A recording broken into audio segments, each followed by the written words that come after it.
Music presents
कहते हैं वही करते हैं, आप किसी से नहीं डरते हैं, नहीं डरते हैं।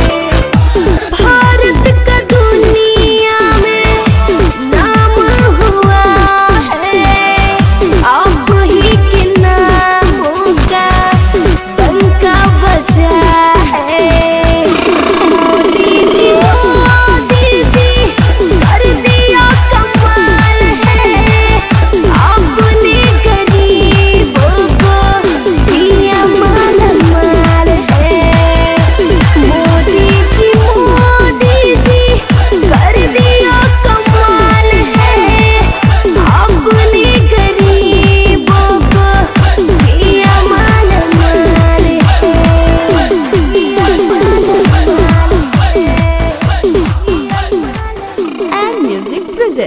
Subscribe on YouTube and Music Cassette.